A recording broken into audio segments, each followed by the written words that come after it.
What's up, everybody? The highly controversial Star Wars show The ACOLYTE is here with a two-episode premiere. There will be spoilers for both episodes here in my breakdown, so you've been warned. Now let's see if the outrage was worth it.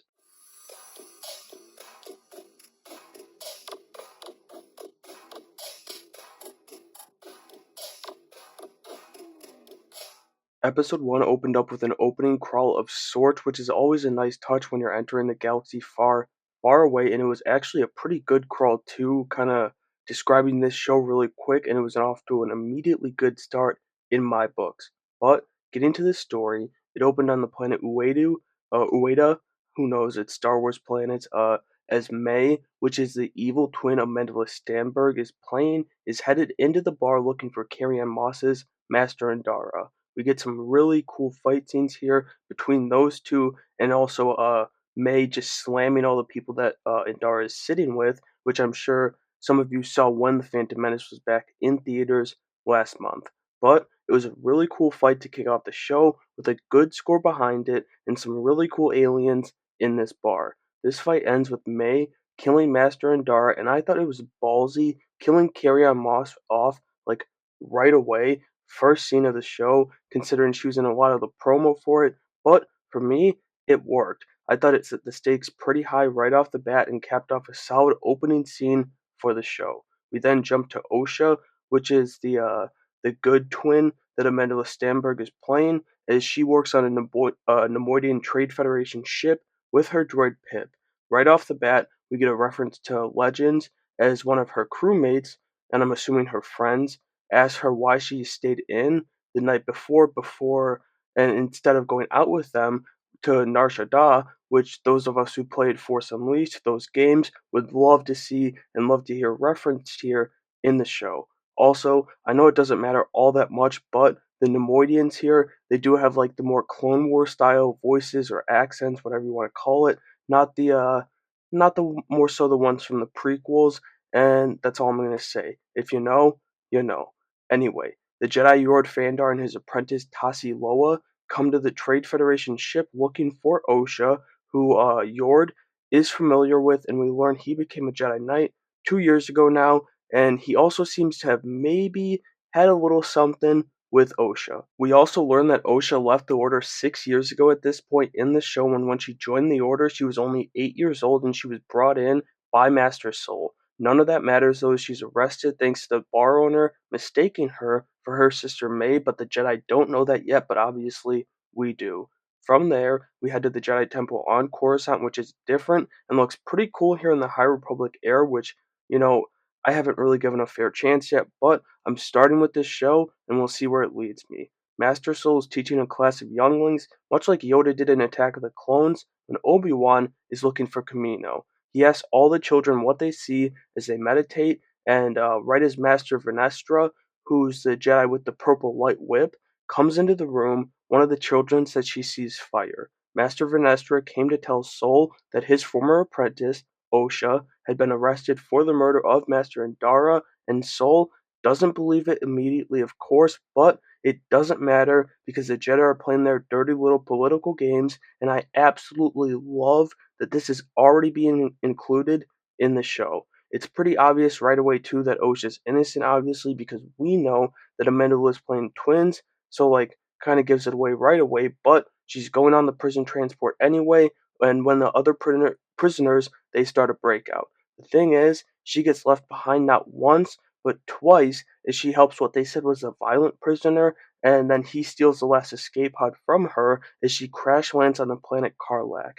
We then see Jackie go to Master Soul, and Jackie, by the way, is Daphne Keen's Jedi Padawan, and they're back at the Jedi Temple on Coruscant as she notifies him of the prison break. Soul obviously wants to go looking for her, and Vernestra is gonna let him take a small team, which he chooses Jackie and Yord to be on. Osha obviously survived the crash, and I think before she wakes up, or maybe right as she wakes up, she has a vision of her sister May when she was younger, and she follows her until she admits to killing Master Indara. And like I said, I'm not sure. It was kind of an odd scene to follow, but there's another one like it later on that's a little more clear. Anyway, Soul is convinced that May is dead, or at least that's what he's trying to make it seem like, as it's very obvious to the audience, or at least to me, that he's starting to doubt himself on that fact as the Jedi arrive on Karlak. Soul, he senses his former Padawan on the run when they're inside the shipwreckage, and the Jedi, they're off to the chase. They back Osha onto an edge inside a cave, with Yord being very straightforward, getting to business, and she falls off, but her old master saves her and she immediately tells him that May is alive. The episode ended as May went back to her master, the Sith, having taken out Master Indara, as he speaks of having to kill a Jedi without a weapon, and this Sith is such a cool design. I'm very intrigued to see him in this show, and the line he dropped with his voice modulation of the an acolyte kills the dream was so damn cool. Overall, a pretty damn good first episode for a show I didn't really have any expectations for.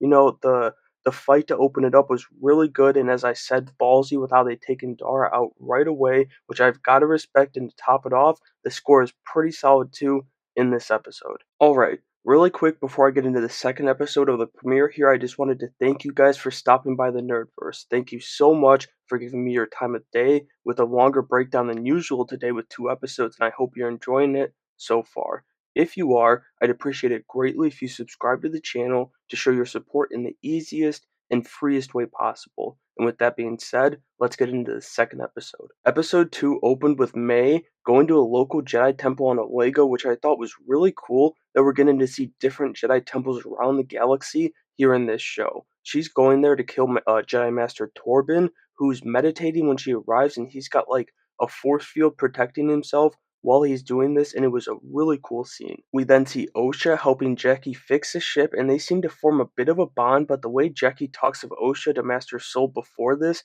I don't think they knew each other when Osha was a Jedi.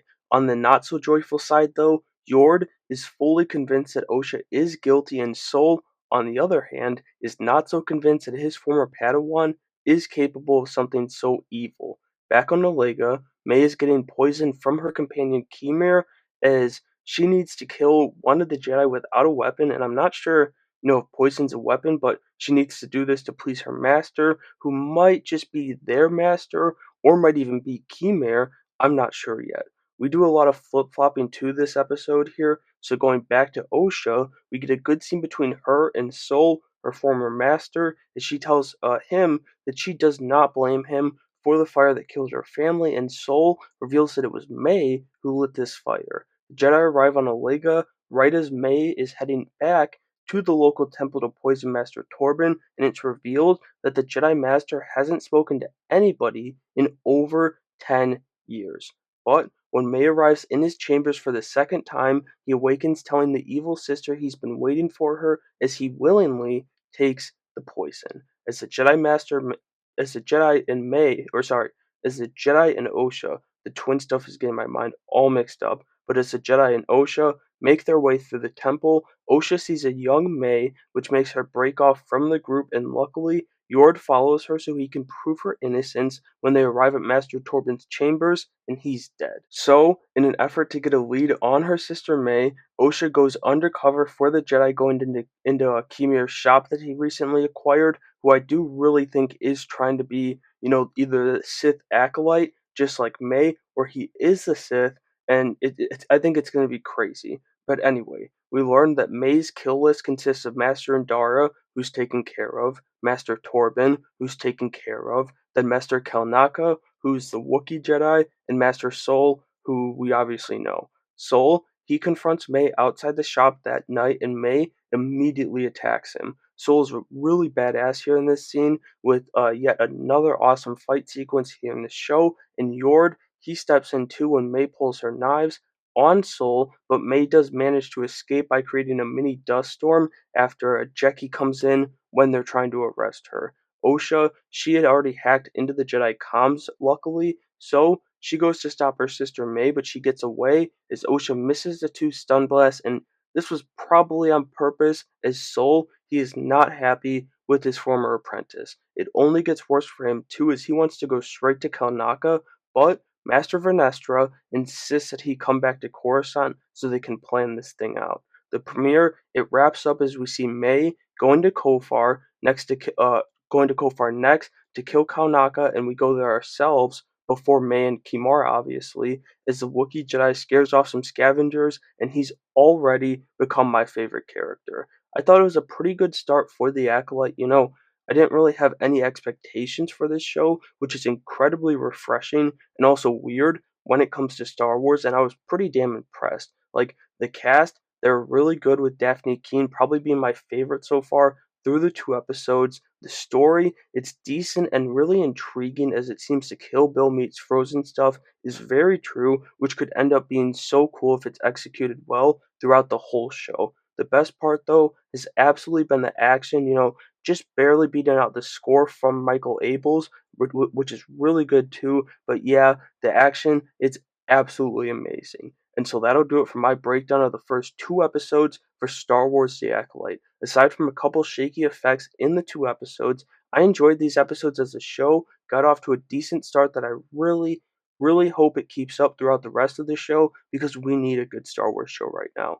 Let me know what you thought of the episodes, though, down in the comments below, and make sure you have a great day.